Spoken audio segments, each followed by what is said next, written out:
Hey everyone, welcome back to another tips and trick video on Microsoft Teams. Today we're going to be taking a look at how you can create a new team using an already existing team.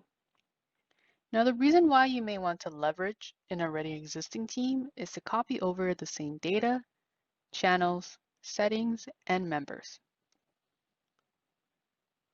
To begin, we want to be sure that we're in the team section and first click on join or create a team at the very bottom of our list.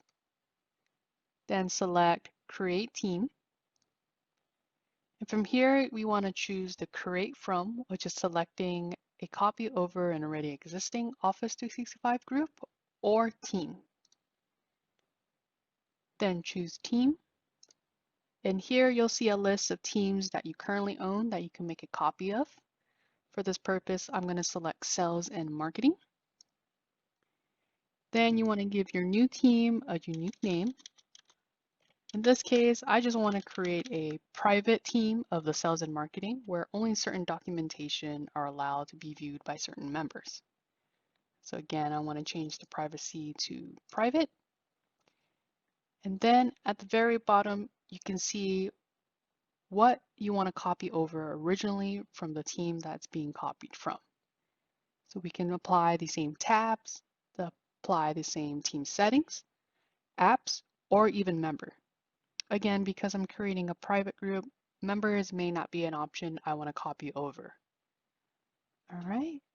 Now you want to go ahead and select create once you're done with all the settings. We'll give team a few seconds here to get this loaded.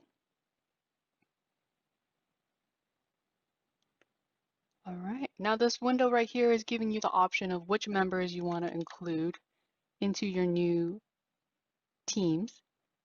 Again, you can feel free to add it here if you want, or if you don't know which members are going to be added, you can come back to this at a later time.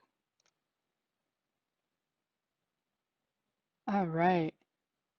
Note that after you create the new team, you still have to configure the settings for the apps and all the tabs above.